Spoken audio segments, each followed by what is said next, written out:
여러분 안녕하십니까? 예, 또 우리 강남실버대학 시간이 돌아왔습니다. 벌써 6월 달도 이렇게 중순이 되었네요. 오늘도 날씨가 많이 덥지만 우리 실버 여러분들 또 강남실버대학에 와서 이렇게 느슨한 몸과 마음을 또 기쁘고 즐거운 시간으로 이렇게 만들어가고 있음에 감사한 마음이 있습니다. 예, 오늘 또 이렇게 제가 마인드 강연 거룩이라는 제목으로 여러분께 마인드 강연을 해드리려고 합니다. 거룩이라는 단어, 여러분 거룩 들어보셨나요? 예, 우리 사람하고는 조금 거리가 있어 보이는 단어입니다. 사람을 보고 거룩하다, 좀 어려워 보이죠? 예, 거룩하다는 것은 굉장히 신성하고 거짓이 없고 참되고 깨끗하고 자 그런 모양을 말씀하고 있는데요. 오늘 제가 마인드 강연을 통해서 이 거룩이 어떤 부분을 말씀하는지, 또 성경에서는 거룩을 어떻게 얘기하고 있는지 제가 마인드 강연으로 말씀을 드리도록 하겠습니다. 여러분, 깨끗한 집과 더러운 집의 차이는 뭘까요? 깨끗한 집은 더러운 것과 깨끗한 것이 이 정리정돈이 잘 돼 있는 집. 다시 말하면 우리가 이렇게 운동을 하거나 또 일을 하다 보면 옷이 땀 냄새가 나고 옷이 더러워집니다. 그러면 더러운 옷은 더러운 옷끼리 모아서 세탁기에 넣는다든가, 그리고 깨끗한 옷은 또 깨끗한 옷끼리 정리해서 또 옷장 안에 넣는다든가. 자, 이렇게 더러운 물건하고 깨끗한 물건하고 이렇게 분리를 잘하면 그 집은 깨끗한 집입니다. 자, 집주인의 마음가짐에 의해서 이렇게 정리정돈이 잘 돼 있으면, 더러운 물건, 깨끗한 물건, 이렇게 분리가 잘 돼 있으면 그 집은 아주 깔끔하고 깨끗하고 사람이 가서 쉴만한 아주 좋은 집이 되는 거죠. 자, 그런데 반대로 그 더러운 집은 어떤 집일까요? 자, 더러운 집에는 아주 막 냄새 나고 더러운 물건하고 그 다음에 깨끗한 물건하고 이게 뒤죽박죽 섞여 있는 거예요. 자, 못 쓰는 물건과 쓸만한 물건이 막 섞여 있으면 어떻게 될까요? 자, 집주인의 성품에 의해서 이런 것들이 막 섞여 있고 이런 게 막 뒤죽박죽이 돼 있으면, 이 정리가 안 돼 있으면 그 집은 굉장히 지저분한 집. 우리가 가서 보면 잠시라도 있고 싶을 수 없는 집이죠. 자, 집주인의 마음의 상태에 따라서 깨끗한 집이 있을 수 있고 더러운 집이 있을 수 있습니다. 자, 이렇게 깨끗한 집은 더러운 게 없는 게 아니고 정리가 잘 돼 있다. 다시 말하면 깨끗한 것과 더러운 것이 구분이 돼 있다. 분리가 돼 있다. 그러나 더러운 집은 이게 뒤죽박죽 섞여 있다. 자, 그런 차이를 말씀드릴 수 있겠습니다. 자, 그렇다면 마음의 차이도 있습니다. 눈에 보이는 물건을 정리한다든가 집안을 정리한다든가 이렇게 방을 정리하고 그 집주인의 성품에 따라서 깔끔한 집이 있고 지저분한 집이 있을 수 있어요. 자, 마음의 차이도 그렇습니다. 사람의 마음 안에 여러 가지 막 잡다한 생각들이 있어요. 근심, 걱정, 염려, 두려움, 미움, 짜증, 원망. 자, 마음의 세계 안에서 좋은 것도 있고 더러운 것도 있습니다. 기쁘고 감사한 것도 있고 지저분하고 악한 것도 있습니다. 마음이라는 게. 내 마음에 고마움을 느끼고 감사를 느끼고 참 남들에게 배려하고 사랑하고, 자, 아름다운 마음이죠. 그러나 짜증내고 원망하고 불평하는 악한 마음도 있습니다. 자, 이런 마음들이 마음 안에 다 섞여 있으면 그 사람 마음은 아주 더럽고 혼탁하고 지저분한 마음이라고 볼 수 있습니다. 자, 여기 사진에 보이는 대로 두 남녀가 아주 양복을 깔끔하게 입고 있어요. 여러분, 옷이 날개다는 말이 있어요. 깔끔한 옷을 입고 있으니까 아마 면접을 보는 것 같네요. 마음가짐도 굉장히 이렇게 정리가 돼 있고 또 깨끗한 마음을 갖고 있다고 이제 표현을 할 수가 있습니다. 자, 그런데 오른쪽에 있는 아저씨, 제가 인터넷에서 찾아보니까 세상에서 제일 더러운 사람을 찾아보니까 저 사진이 나오더라고요. 아주 막 수십 년 동안 씻지도 않고 수염도 안 깎고 집도 없이 들판에서 저렇게 사는 거예요. 왜 그럴까요? 예.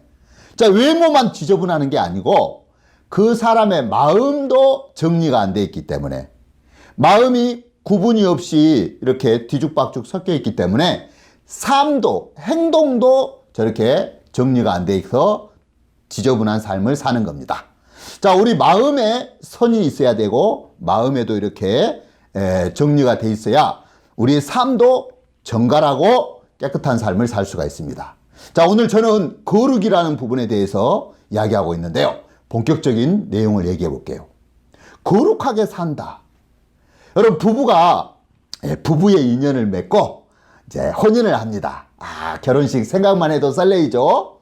이 자리에 오신 우리 할아버지 할머니 여러분들도 과거에 이렇게 사랑하는 남편을 만나 또 사랑하는 아내를 만나 어쨌든 중매가 됐든 연애가 됐든 좋은 감정, 좋은 마음으로 이제 결혼식을 했어요.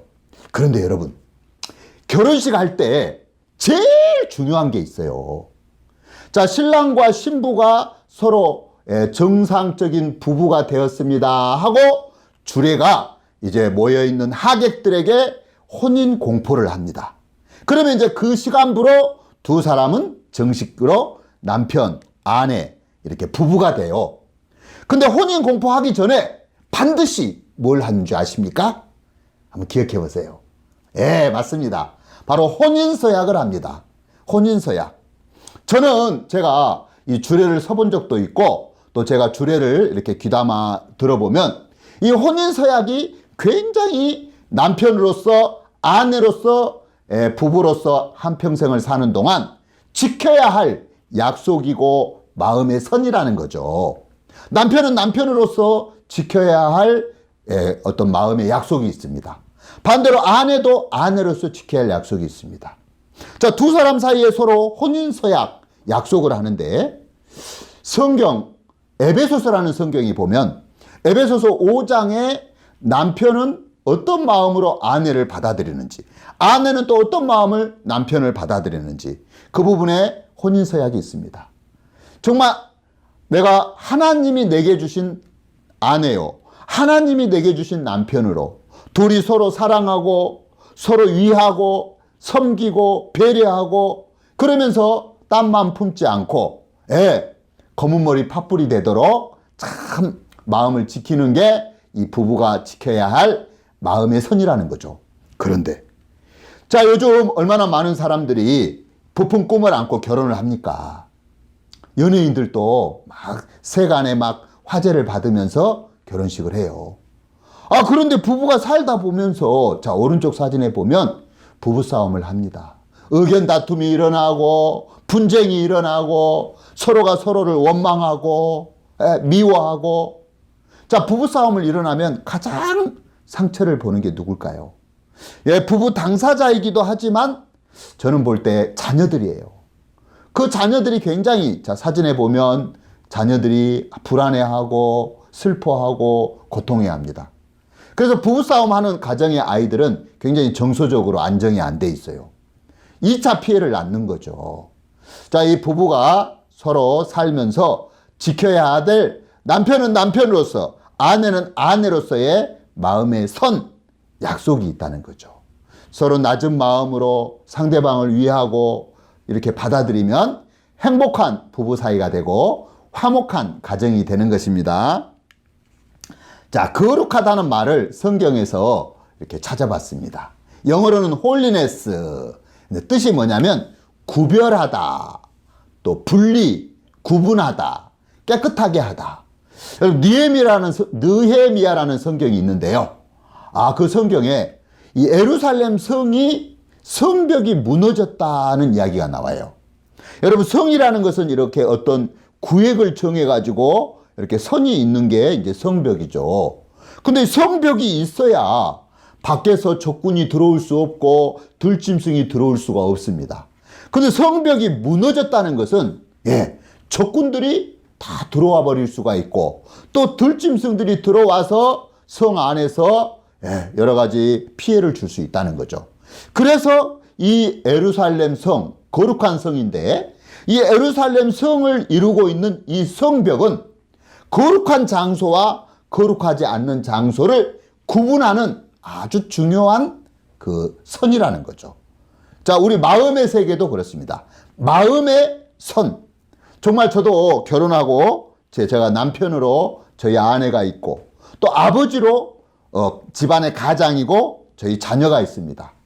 자, 그렇다면 제가 마음가짐에서 내가 남편으로서 아내에게 지켜야 할 마음의 선이 있는 거죠.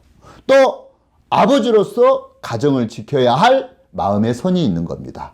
자, 이런 선이 깨져버리면 수많은 요즘 남자 여자들이 딴 여자에게 마음을 주고 선이 무너져 버리면 얼마나 음탕하고 문란한 사이가 되겠습니까? 자, 거룩하다는 것은 이렇게 마음의 선을 지키는 거다.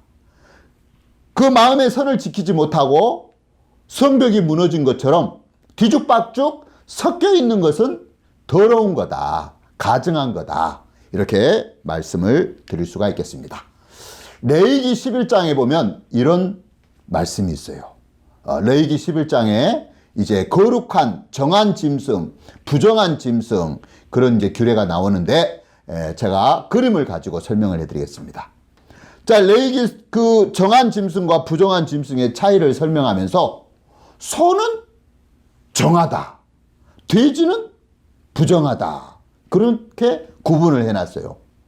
근데 그 정한 짐승, 부정한 짐승의 차이가 뭐냐면 굽이 갈라져 있다. 자, 굽이 갈라져 있다는 말은 이렇게 선이 분명하다. 굽이 갈라져 있다. 다시 말하면 세상과 막 더럽고 음란하고 문란한 그 풍속을 따라가는, 제약의 풍속을 따라가는 그 세상의 흐름에 동조하지 않고 정확하게 선을 지키는, 이게 이제 정한 어떤 사람의 삶인 거예요. 이게 선이 없으면 부정한 거죠. 그리고 책임질, 이런 말씀을 듣고 또 이 말씀을 가지고 성도와 함께 이렇게 대화를 나누는 것. 특히 이제 부부지간에는 대화를 나누는 것 무엇보다도 소중하죠. 우리 실버대학에 오신 우리 모친 부처님들도 이런 시간들을 통해서 아주 짧지만 서로 대화를 나누고 마음의 사귐을 갖는 그런 시간들 무엇보다도 소중합니다. 자, 이 살아있는 물고기는 이 물살을 거슬러 올라간답니다. 여러분 혹시 연어라는 물고기 들어보셨나요? 이 연어가 강에서 태어났는데 이 연어는 새끼 때 바다로 간답니다. 그리고 바다에서 이 연어가 성장을 해서 연어가 이제 어른이 돼가지고 이 알을 낳을 때가 되면 이 연어가 그 자기 고향으로 올라오는데 그 흘러오는 물을 거슬러서 굉장한 어떤 에너지, 힘으로 자기 고향까지 돌아온답니다. 그리고 그 고향에 와서 인생을 마치면서, 물고기 생이죠. 물고기의 생애를 마치면서 수많은 알을 이렇게 낳아서 제2의 생명을 탄생하고 이 연어는 죽습니다. 자, 이렇게 살아있는 물고기가 그 물살을 거슬려서 올라가는 이걸 보고 정한 물고기, 정한 짐승이라고 얘기하고 있습니다. 또 마지막으로 새가 있는데, 날개가 있는 새들이 이 날개를 펴서 하늘을 날 때, 모든 짐승들은 땅에 다 붙어서 사는데 이 날개를 펴서 하늘을 날고 또 뛰는 다리가 있어서 벌쩍벌쩍 뛰는, 이런 뛰는 종류를, 뛰는 다리를 가지고 있는 종류를 정하다, 이렇게 얘기하고 있습니다. 좀 더 깊은 내용은 또 다음에 다루도록 하겠습니다. 마지막으로 신명기 22장에 보면 이 거룩에 대해서 분명한 이야기를 또 하고 있습니다. 자, 네 포도원에, 포도밭을 얘기하죠. 포도원 안에 두 종자, 두 씨앗을 섞어 뿌리지 말라, 그런 말씀이 있어요. 야, 저는 처음에 이 이야기를 들으면서 이 말씀을 대하면서 이게 무슨 내용일까? 아니, 밭에다가 한쪽에다는 무씨를 심고 한쪽에다는 배추씨를 심고 그거야 농부 마음대로 하는 거 아닌가? 이건 농사 짓는 이야기가 아닌 거죠. 자, 네 포도원, 포도밭. 자, 사람 마음의 밭에 두 가지 생각, 두 가지 씨앗. 자, 이 씨앗 중에, 여러분, 우리가 내 육신에게서 올라오는 생각의 씨앗이 있어요. 육신의 생각, 자기 생각이라고 하죠. 여러분, 생각은 수시로 변해요. 내 생각을 믿으면 안 돼요. 왜? 이 생각은 늘 이랬다 저랬다 변하기 때문에. 여러분, 사람의 생각, 사람의 풍습, 사람의 관념, 사람들이 가지고 있는 생각은 늘 변해요. 그래서 사람의 생각은 믿을 만한 게 못 돼요. 그래서 사람의 생각은 씨 중에 썩어질 생각이다. 썩을 씨다. 그런데 여러분, 썩지 아니한 씨가 있어요. 예. 영원토록 있는 변하지 않는 진리가 있어요. 바로 뭐냐면 하나님의 말씀인 겁니다. 자, 우리는 하나님의 말씀을 내 마음에 심을 것이냐, 내 생각을 내 마음에 심을 것이냐. 이게 이제 두 종류의 씨앗을 네 마음밭에 섞어 뿌리지 마라. 섞어 버리면 다 빼앗기고 다 잃어버린다. 이런 말씀인 거예요. 자, 거룩하신 하나님. 여러분, 하나님은 절대로 거짓말하지 않으시죠. 하나님은 사람처럼 아침에는 이런 마음을 품었다가 저녁에는 다른 마음을 품었다가 변하지 않는다는 거죠. 하나님은 항상 진실되고 항상 선하시고 하나님은 우리를 향해서 변하지 않는 마음으로 우리를 사랑하시고 우리를 위하시는 분이에요. 자, 죄악 가운데 출생한 우리를 구원하시기 위해서 하나님은 2000년 전에 구원자 예수님을 보내주셨죠. 그리고 그 예수님을 통해서 우리의 죄를 흰눈처럼 씻는 그 일을 다 이루었던 것입니다.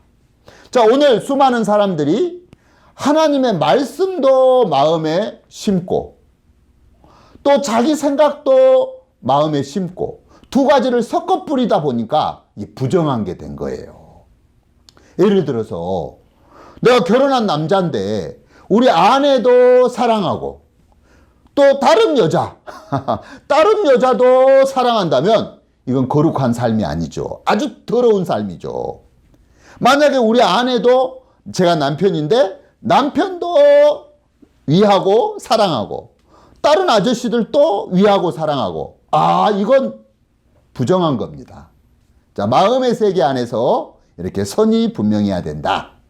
자, 두 번째 신명기 22장 10절에 보면 소하고 낙이라는 짐승이 있어요. 근데 이 두 짐승을 결의해서 갈지 마라. 자, 소. 성경에서 이 소는 정한 짐승이에요. 예, 소는. 예, 왜냐하면 굽이 갈라져 있고 발굽이 갈라져 있고 그리고 대새김질을 해요. 자, 이 소는 바로 예수님의 그림자예요.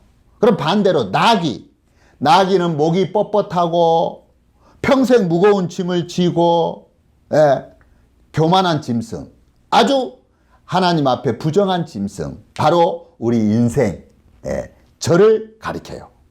근데 예수님하고 저하고 같이 동업을 한다. 같이 일을 한다. 거룩하신 예수님과 더러운 내가 함께 일을 한다. 그렇게 할 수 없다는 거죠. 자, 우리는 사람들은 어떤 문제나 어려움 일, 뭐 죄의 문제랄지 자식의 문제랄지 또 가정의 문제랄지 자기 문제를 예수님에게 맡기기도 했다가 또 안 되면 또 자기가 들고 와서 걱정하고 염려하고 자기가 들고 있다가 이런 두 가지가 섞여서 일할 수는 없다. 그런 거예요. 자, 마지막으로 신명기 22장 11절에 양털과 배실로 섞어 짠 옷을 입지 마라. 섞어 짠 옷을 입지 마라. 자, 양털 옷은 무슨 옷이냐면 바로 하나님의 어린 양 대신 예수님이 우리에게 주신 옷이에요. 바로 의의 옷이죠. 배옷은 뭐냐면 옛날 이 부모님이 돌아가시면 자녀가 죄인 아닌 죄인이 됩니다.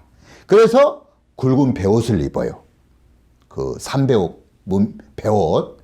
자, 이 죄인들이 입는 옷이 베옷이에요.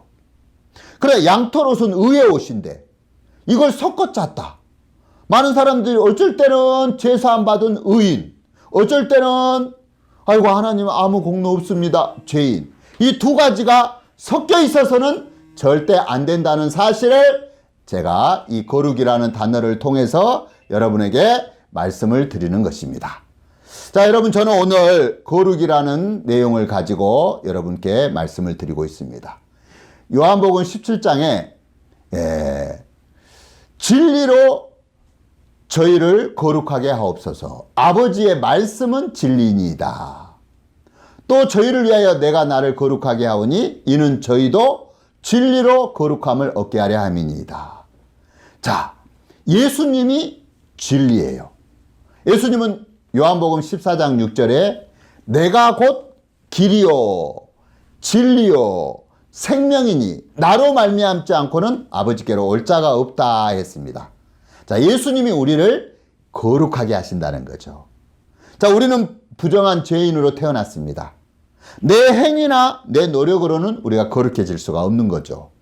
그러나 예수님이 십자가에서 피를 흘리시고 나의 모든 죄를 사하셨는데 오늘 우리가 그 말씀을 믿음으로, 예수님을 믿음으로, 예수님의 말씀을 영접함으로 우리가 거룩하게 된다는 사실을 말씀을 드릴 수가 있습니다. 정말 주님 오실 때가 가까워지고 있습니다. 과거에 홍수로 세상을 심판할 때는 하나님이 노아 홍수 시절에 누구든지 그 방주 안으로 들어와서 그 방주 안에서 생명을 얻도록 했습니다. 자, 지금은 홍수 시대가 아니죠. 지금은 예수님 안으로 들어와야 됩니다. 우리 모두 예수님 십자가를 믿으시고 예수님 십자가에서 내 죄가 사했다는 사실을 믿고 의인이 되어서 이제 지옥 백성으로 사는 게 아니라 천국 백성으로 사는 여러분 되시길 바랍니다. 오늘 제가 좀 어려운 내용인 것 같기도 하지만 거룩, 마음의 선을 지키는 부분, 이 거룩한 삶에 대해서 말씀을 드렸습니다. 다음 시간에 또 뵙겠습니다. 감사합니다.